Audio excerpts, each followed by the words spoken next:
And Jesus called them to him and said to them, "You know what those who are considered rulers of the Gentiles lord it over them, and their great ones exercise authority over them. But it shall not be so among you. But whoever would be great among you must be your servant, and whoever would be first among you must be slave of all. For even the Son of Man came not to be served, but to serve, and to give his life as a ransom for many." Welcome back to the Dominion Podcast. We got me, Jeremy. And Alex. Big Al over here. Big Deaf Al, they call him. He doesn't know that because he's never heard it. But Oh, yeah, well, it does. You can hear it when you get the headphones on. That's If true. you wonder why we have the headphones on, it's mostly just because they look cool, but also... also, I am deaf. Pretty also, much. he can't hear very well, and this helps. It does. It also keeps people from talking over one another Yeah. during interviews. But yes, welcome back to the Dominion Podcast. We've got a special guest tonight, Doctor, the Right Honorable Dr. Jacob Reaume, Esquire the Third. Actually, is he a doctor? I don't think so. No? I think he's done his master's. Okay, But what we call him Master Jacob Reaume. yeah. Yeah, so we're looking forward to getting into that. We just had a real great interview with him. Yeah. What do you think about? We're talking about local politics and from a biblical perspective, first thinking through, Christians need to prioritize what is in front of them. They need to prioritize what the Bible says to prioritize. That's yourself, your family, your church, your business. And the unbelieving world, the pagans like to focus on things that they're not called to at the expense of the things they are. Yeah. What's that famous Milton Friedman quote? A definition, or maybe it was that other guy. I can't remember his name, but he said, "What the definition of a liberal is somebody who reaches into your shower and adjusts the temperature." It's true. Dealing with other people's business. Yeah. So yeah, we need the antidote to that. Yeah, 'Cause that's basically all of politics right now. Is just, and this came up in our interview. Is just the desire for people want to change things. Yeah, and so they go into politics to change things for other people. Yeah, they don't try and change themselves. They just try and change other people. Yeah, it's a total inversion. And so, one of the things we can do practically as Christians is think through: are there any godly people, any God-fearing men in our midst who would be willing to take up the charge to, go into the swamp and take care of things so that we don't have to think about it. I would love to go back to the time where you don't think about politics because it doesn't have much to do with your life, because the people who are involved are generally responsible and they do their jobs. For the same way that your job doesn't impact my life because you do your job. And their job wasn't that, important. Yeah. Right. Yeah. What's important is what happens day to day in the life of every citizen. Yeah. What happens in the family, what happens in business, what happens in the church.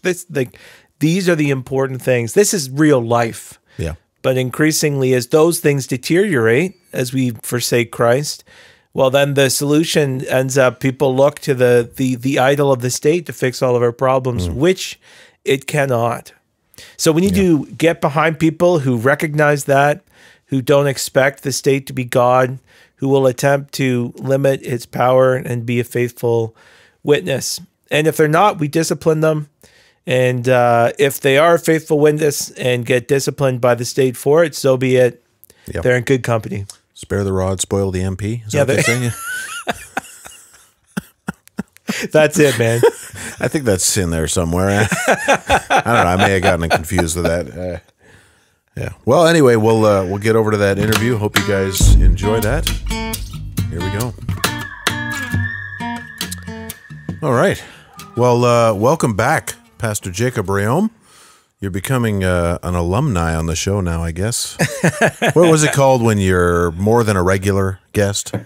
If I had a dime for every time I was on the Dominion podcast, you could buy half a coffee.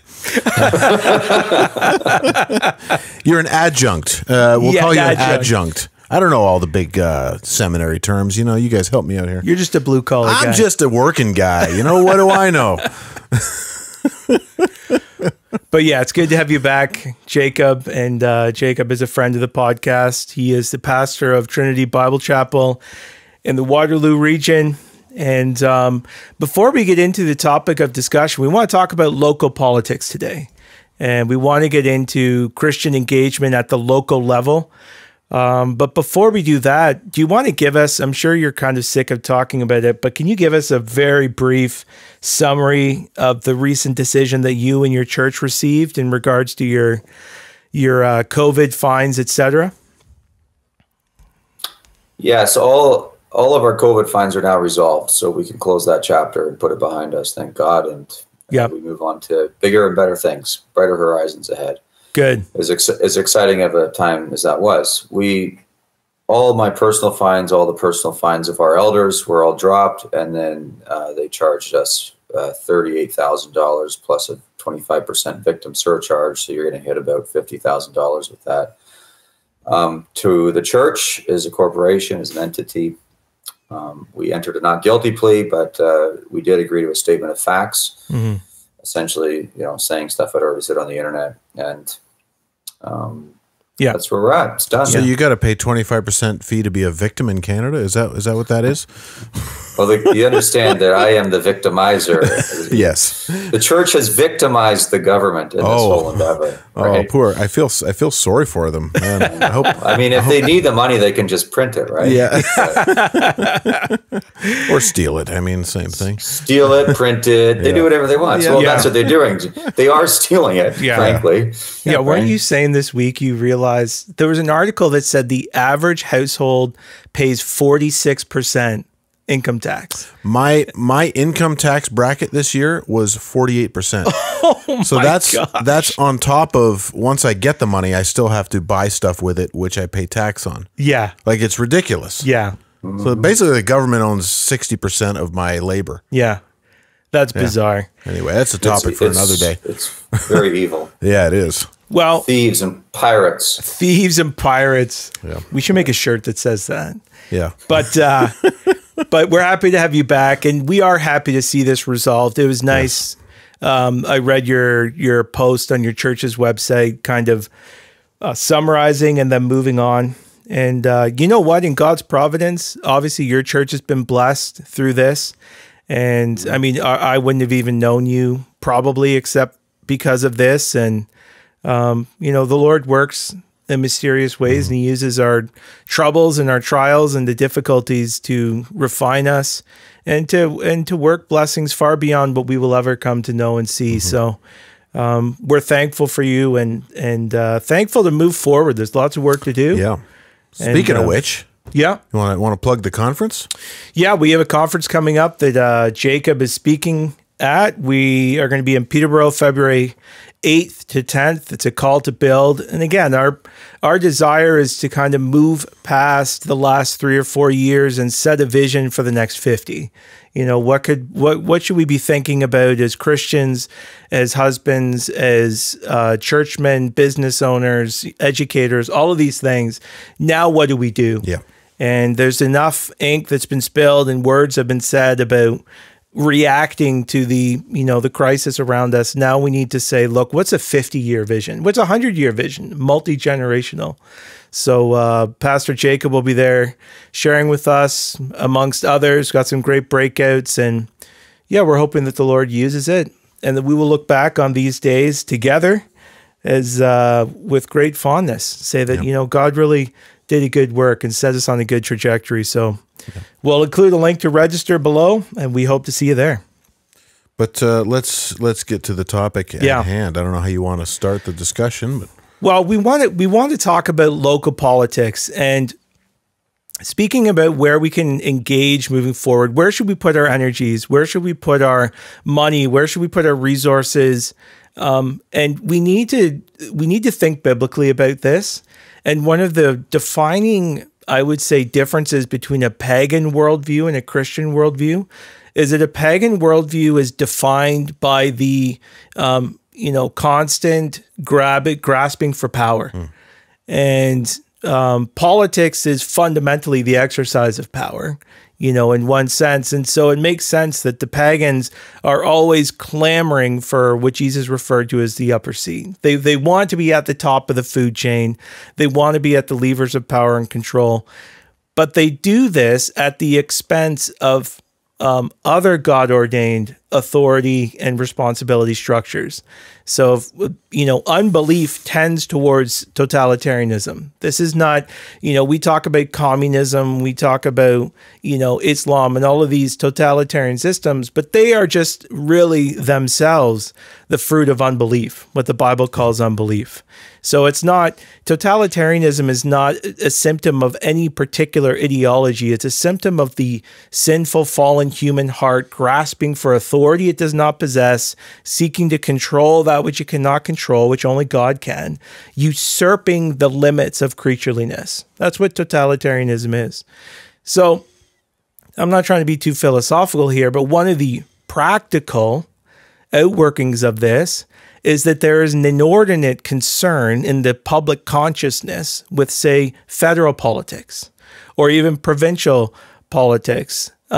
Things that are, if we didn't watch our TV and if we didn't have the internet, we would really not know much about, well, now we do because of the taxes and all of their, the ways that they intrude into our lives.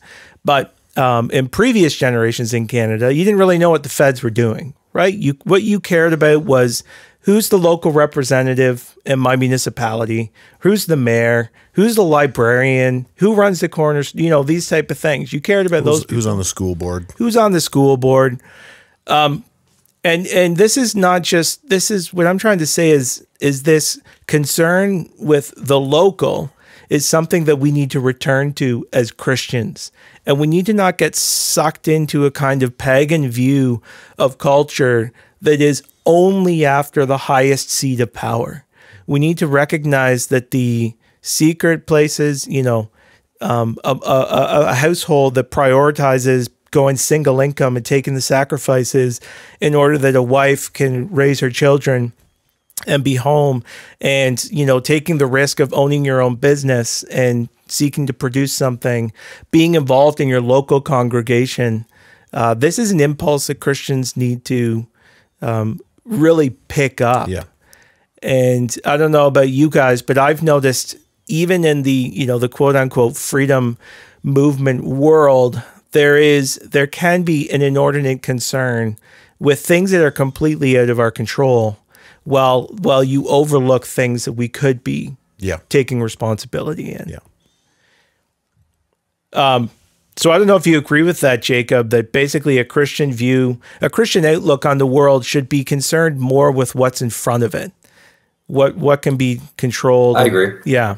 I agree. What has God given you responsibility over? And as he gives you responsibility over things and you're faithful with that responsibility, more authority tends to flow your way. So you take responsibility, people have more respect for you, you have more authority, you have more responsibility, you're faithful with it, people have more respect for you, you have more authority. This is kind of the way it is. So you start with your family, you start with your home, you move into your workplace and your own personal finances. And yes, I agree with you. It totally makes sense and it's scriptural. Yeah. So go ahead. I just think a lot of people have a distaste of politics in general. And I think it leads them to either ignore it or just consider it sort of like a dirty thing that maybe Christians shouldn't be involved in. And I'd say there's maybe a part justification to that, but at the same time, it's like if everybody in a specific profession was a snake, that wouldn't make that profession by default a dirty thing. It just means the people in it have problems. So I think our reaction to that shouldn't be, well, maybe Christians shouldn't have anything to do with that, but maybe we need to get in there and do it properly. Yeah. Yeah. And go ahead, Jacob. Well, the Bible calls the magistrate a minister of God. Yeah. So it is a good profession to be involved in. And so long as the person is bringing honor to the office and not reproach upon it, I think it's a noble task. It's a noble job. Yeah. So moving away from general concepts that Christians should be concerned with local, I think one point of application coming out of a, basically we're still under an authoritarian regime, and that was kind of exposed more so during the shamdemic era.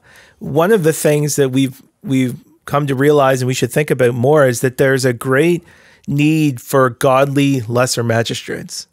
And so that is people who are God ordained. So Romans 13 doesn't just apply to Caesar. The servant of God is anyone who's also delegated on behalf of Caesar and who speaks as a formal representative of the state. And so in Canada, we have federal, we have provincial, we have municipal as well. And I mean, I remember reading about, I think there was a mayor in the GTA. I don't know if it's not Brampton, but there was a Christian, and he would go out to the protests and stuff, and he used his voice. Obviously, he was very overpowered, but it made me think, wow, what good could have been done if mayors said, yeah, no, the health unit is not running our city. Yeah, no, we're not delegating all of our the authority that we've been given as elected representatives to the cat ladies, right? Like, what would have changed if they just didn't go along with it? I mean, Rosanna, our local representative who stormed our church and conducted an investigation illegally, literally committed 2 criminal offenses, blatant liar. I saw her name on a ticket in the church basement that, these ladies used to check for salmonella. And all of a sudden, they're given the reins of authority, like literally the most powerful person in 100 square mile, radius of 100 miles. But what would have been different if our mayor just said, "Look, respectfully, this is your lane, this is our lane. You stay in yours, and we'll work together on this." But everything just collapsed. So I think my personal observation is that Christians need to not be tempted to look immediately to all of our energy into federal politics. We need to look around our churches, our communities, our social networks, and say, is there a godly person here that can step up into a local role?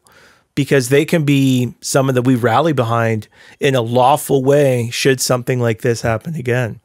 And I mean, Jacob, we've talked about this before too, briefly, I think, in one of our conversations, but in church history, this has been what the church has actually done. That's right. Like this has been a tactic of Christians in the past as a buffer against tyranny.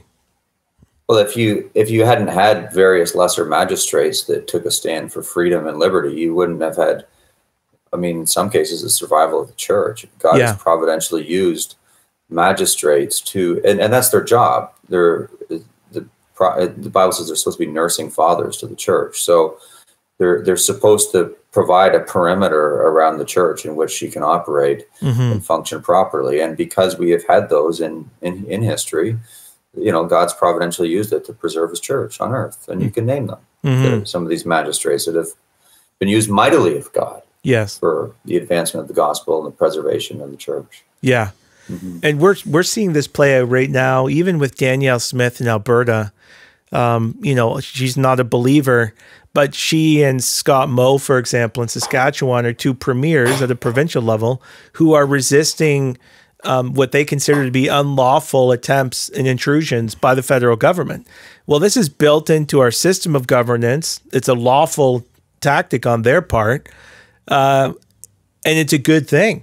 And even just, I think today or yesterday, in response to the news that the federal government acted illegally and unconstitutionally in the invocation of the Emergency Act. Oh, they just made a boo-boo. Yeah, it wasn't illegal. They just made a boo-boo. Right.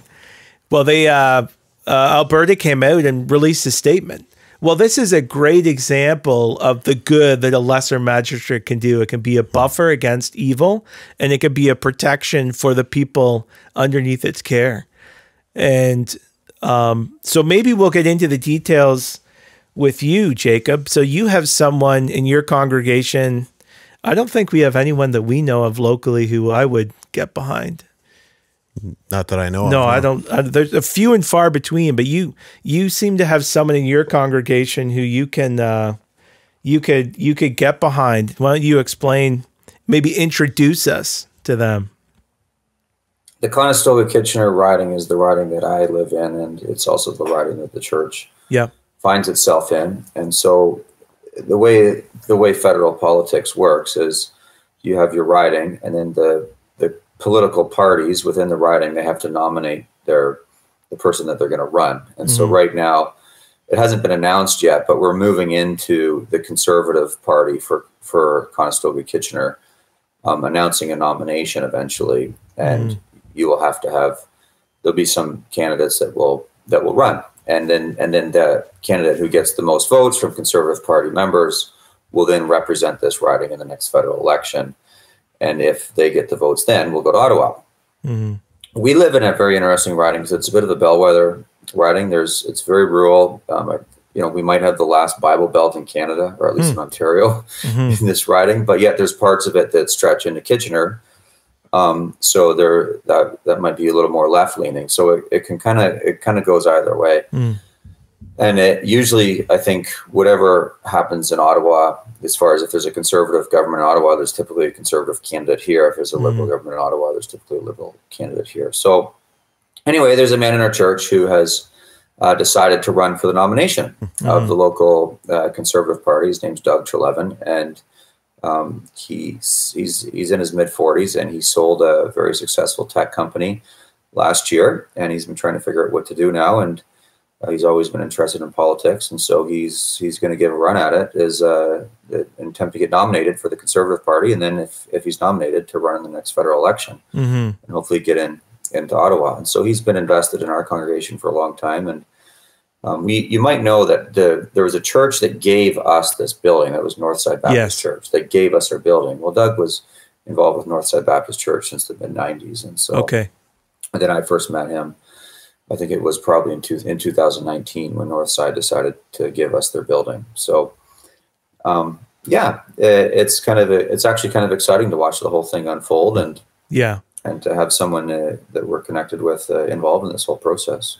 So one of the questions, I mean, this came to my mind too, is that there's, at least for me, if I'm thinking about who I'm voting for, I'm thinking about two main things. I'm thinking about the particular individual, and then I'm also thinking about the party that they're affiliated with.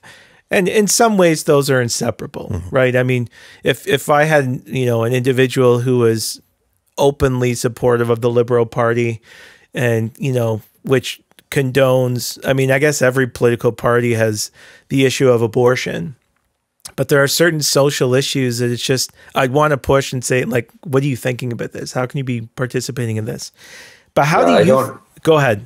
I don't think you can be a conscientious Christian and vote NDP or Liberal. I just can't see how you can do that.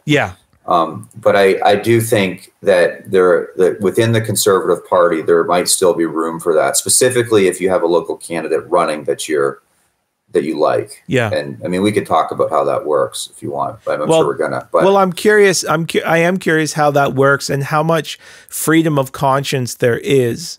Right. So what good is voting for a godly individual if they won't be, free to exercise their conscience? Yeah, right? I find it hard to believe that every single federal Conservative MP agreed with Bill C-6. Yeah. But none of them voted against it.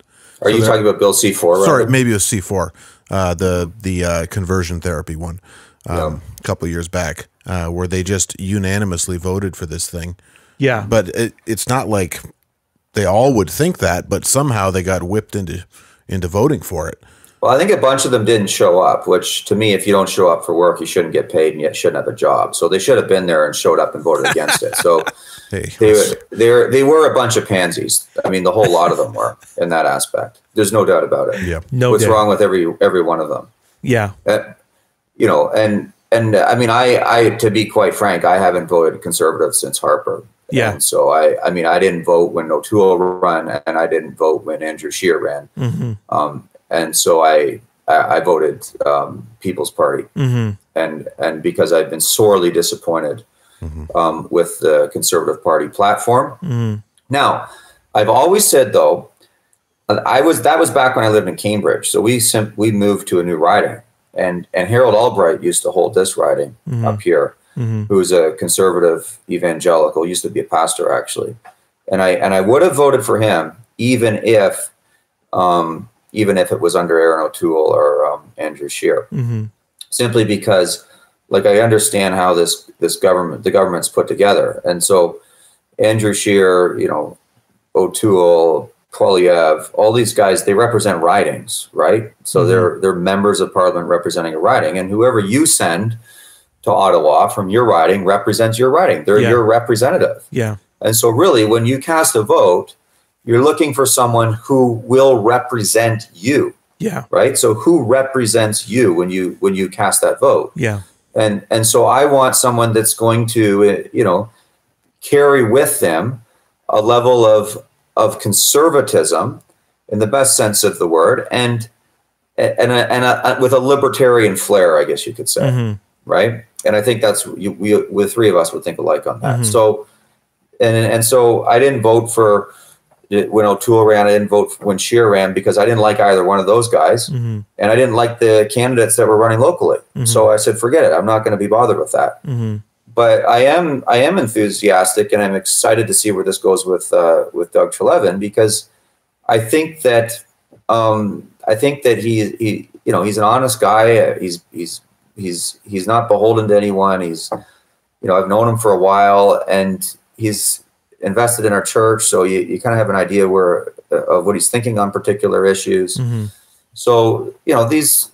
And then if it comes down to a point of crisis like we had in 2021 or 2020 with the COVID, I think you want someone in there that has a level head on their shoulders, as opposed to the cowards that we had for the most part. There was a few politicians across Canada and even Ontario that spoke out. Yeah, that's true. And we were glad for those politicians, weren't we? That's true. Yeah, we weren't glad for the parties that they were with, but they mostly got kicked out of those parties. Yeah, they did.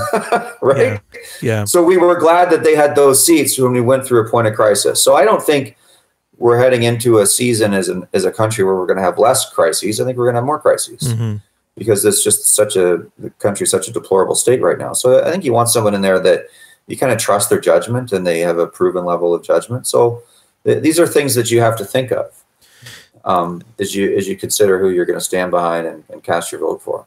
Yeah, and I think one of the implications of what you're saying is you want someone who will vote their conscience, in line with scripture and just take the consequences, right? Because you can say, well, the Conservative Party has a particular policy you're not in line with.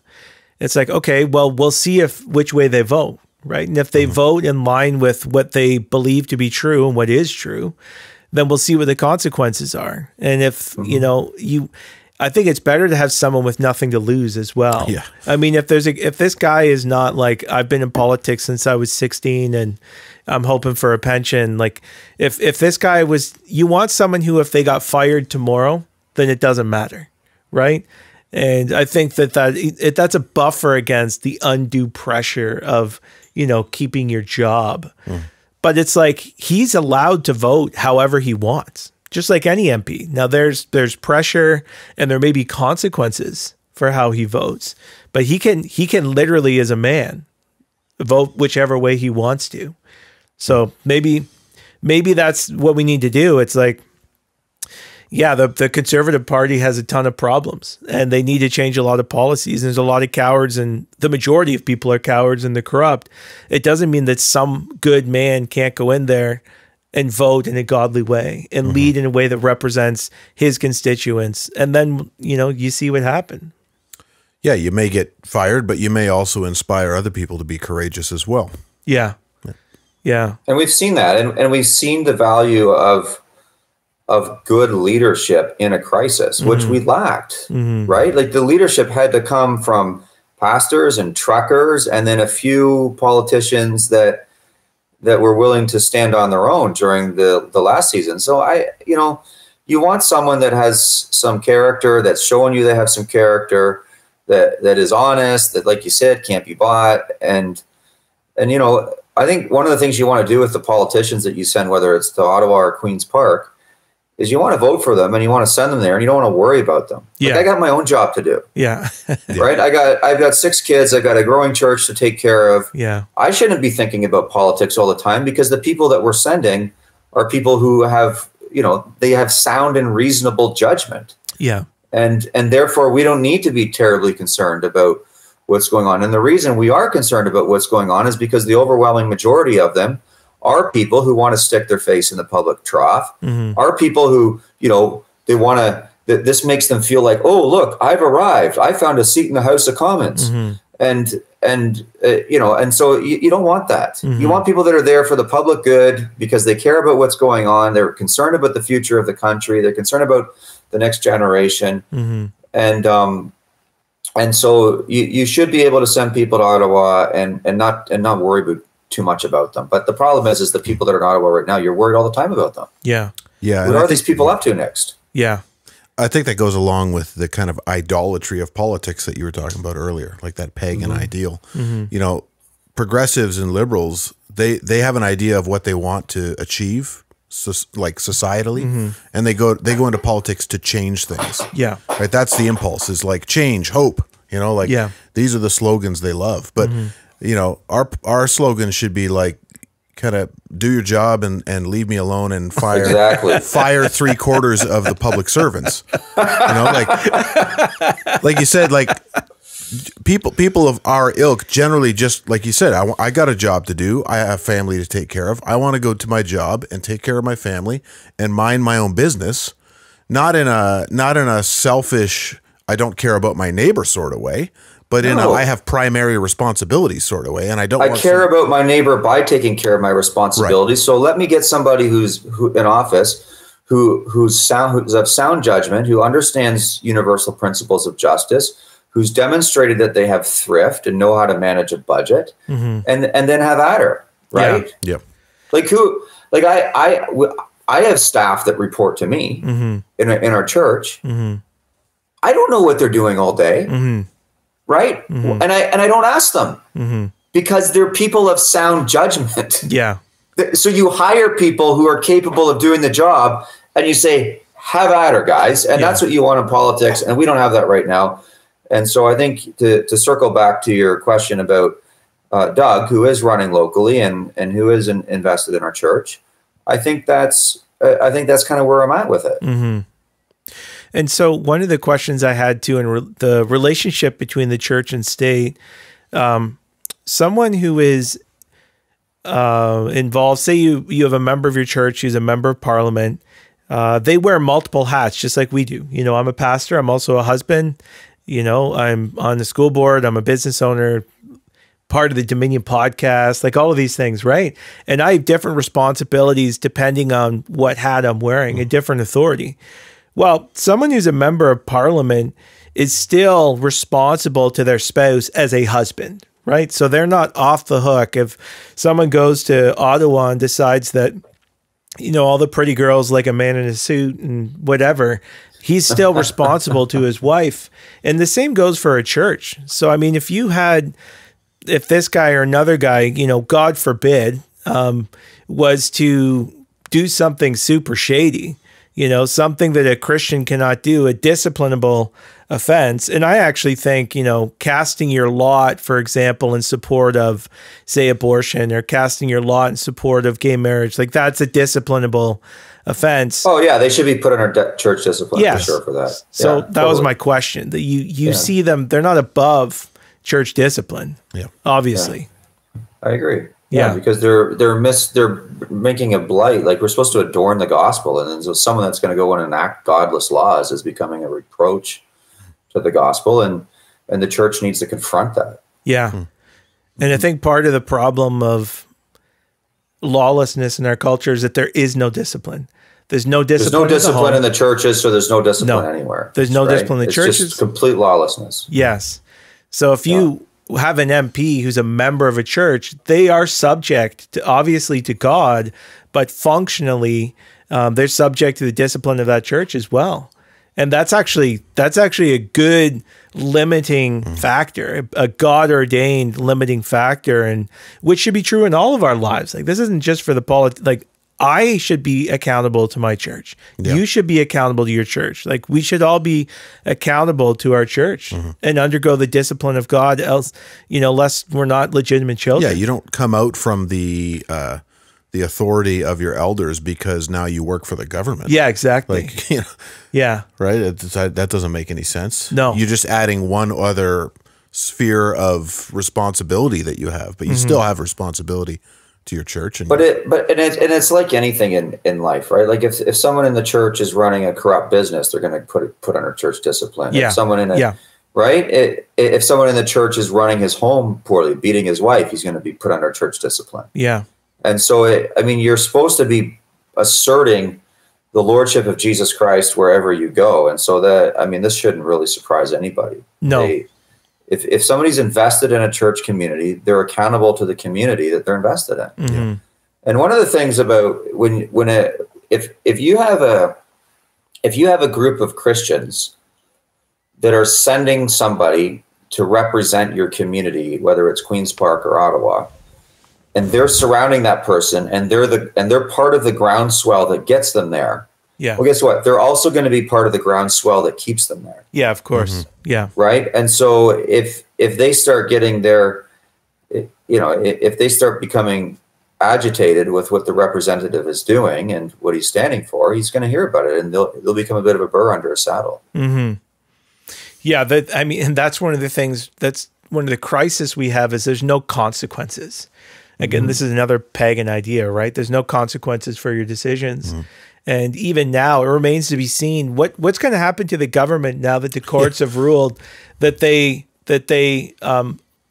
committed a crime, that they did something illegal, and of such a heinous level. Like, this is the War Measures Act. They declared war against their own citizens over parking violations, but there's no accountability. It's like, well, if Christians are in politics, there is accountability. If they're part of a local church, there's they have a conscience. I'll give you here's an example. So when we were in the first lockdown in 2020, I knew a member of provincial parliament. I'm not going to mention this individual's name because I don't think it's necessary that we need to do this. But I called this individual on the phone. And I said, you realize that the Premier of Ontario is not letting God's people worship, and you're complicit in it.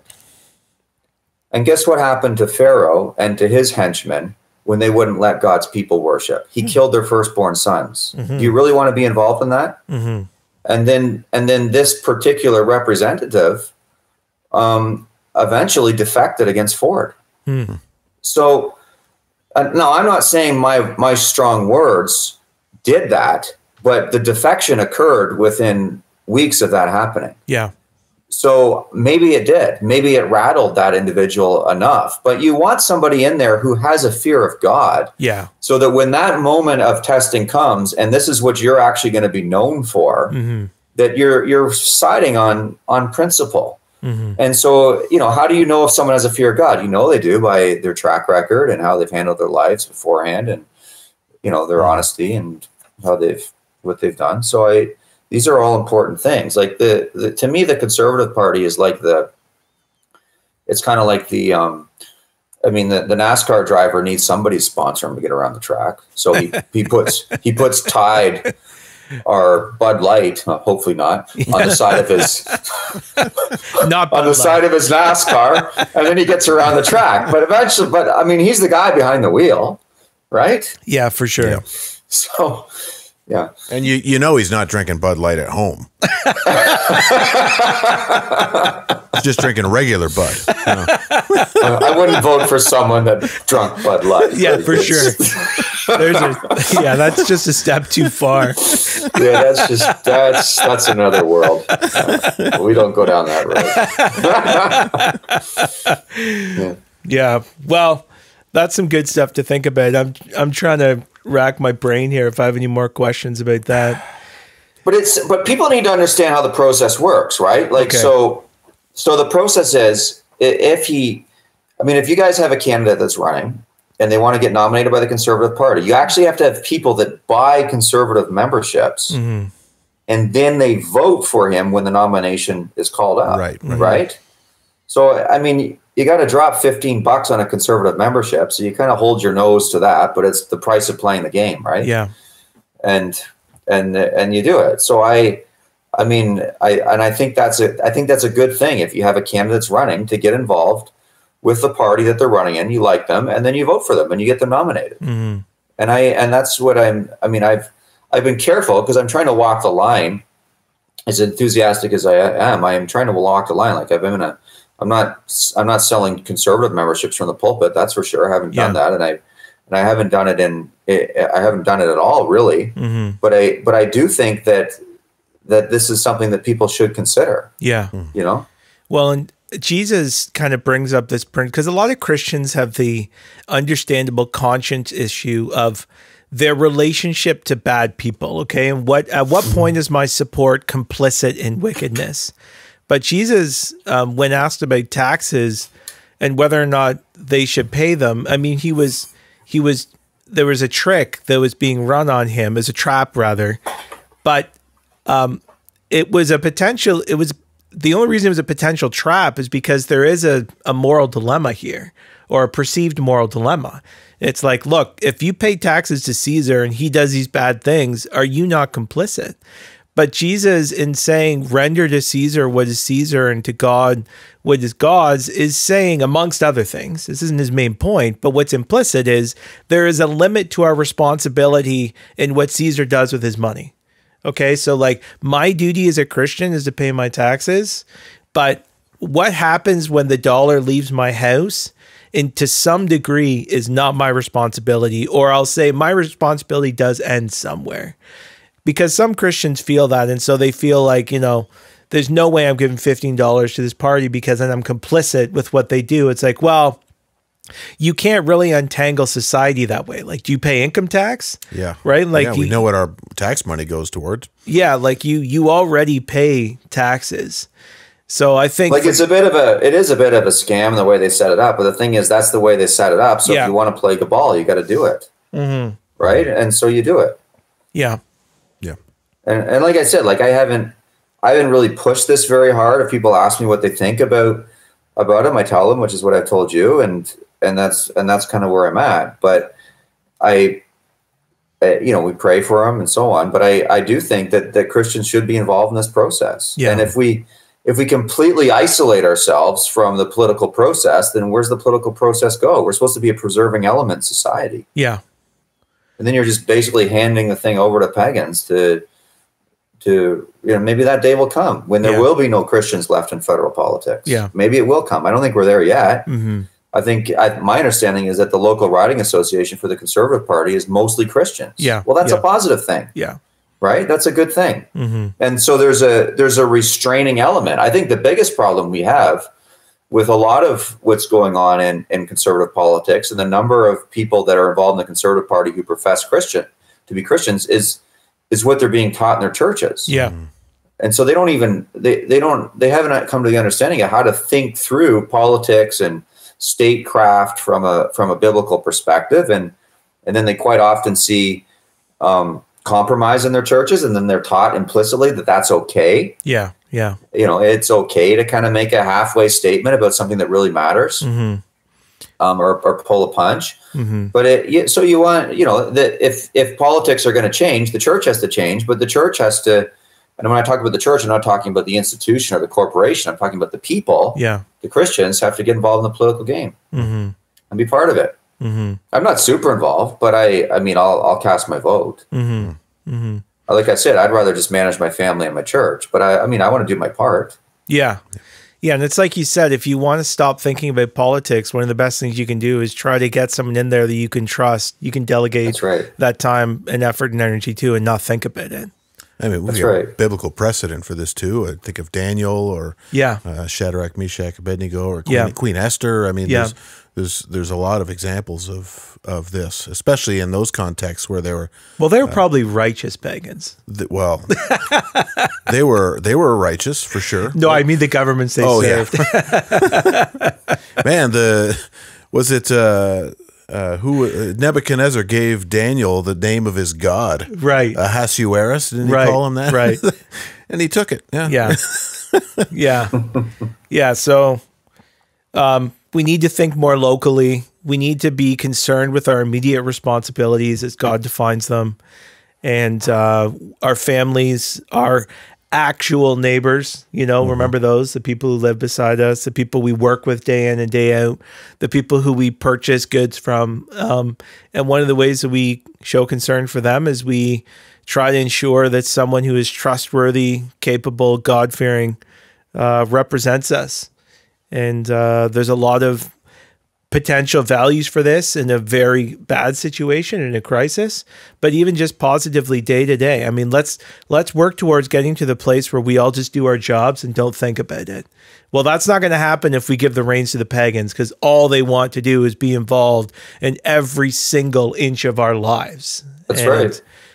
If we want them not to be, then put someone in place who has no interest in doing that. Yeah. Was that famous? And we can't use the arm of the flesh. Like, we can't exhaust ourselves in this, and we can't see politics as our savior, right? Like, I've got so many things to do. Like, this isn't my life. Like, I want to study my Bible. I want to pray. I want to visit people in my church. I mean, you guys both have long days doing what you're doing, but I want to, I want to put my foot forward, and I want to be counted as a responsible citizen, doing my part to see if at least I can inch us away from the cliff that we're falling into for a little while longer, to give us some room to breathe and disciple a few more people before the whole thing goes kaboom. And then we're in a mop-up operation for a long time. Mop-up operation. Right? Oh, which is where we're heading. We may be the Irish, just waiting it out. I mean, there was a part of me that used to think, well, maybe I should just vote NDP to get it over with. Right? Surprise. Maybe I should... Yeah, maybe we should get behind the New Democrats, just because right now it's like ripping a Band-Aid off really slowly. Yeah. So let's just rip it off quick, right? Yeah. But no, I do think the Bible doesn't tell us to do that. We need to be a preserving element in society, and so that's part of being involved in the process. Well, and part of that is being ready for if it does go that way, which it seems like it's going to, barring a massive revival or move of the Spirit. Part of our responsibility is to be ready for when that happens. All right. We got to preserve faithful churches and schools and all these other things to the best of our ability. Somebody's going to have to teach the kids math. After math is called racist and they burn all the math books or whatever. Yeah. All right. Well, I don't know if there's anything else you wanted to add to that, Jacob. But I think this is a good conversation, and it's an encouragement for people to be involved in this whole process that we're going through. And I think every little piece that we do is beneficial. We can't all do a whole lot, but everyone should have a part to play in the political process, because it's part of being a loving neighbor. Amen. And we look forward to seeing you in person very soon. Yeah, I can't wait to be down Peterborough way. It's been a while since I've been out there. You don't hear that people say that a lot. Can't wait to be down Peterborough way, but well, yeah. What are you gonna say? That's right. Yeah, the lift lock's great. I go for the people. There's some good people down that way, so I'm heading out there for the people. Great. Well, thanks for coming on. Thanks for taking time, and for those who are able to, consider getting involved, consider supporting a brother, and for those who are unable to, pray for those in positions of authority, that we may lead quiet and peaceful lives. And we're definitely not going to lead quiet, peaceful lives if the pagans are in charge. Yeah. So let that be the closing admonishment. Yeah. All right, and I'm going to leave us with our call out. May he have dominion from sea to sea and from the river to the ends of the earth. May all kings fall down before him, all nations serve him. We'll see you next time. Thank you, brother. Thanks, Jacob. Thanks for being patient.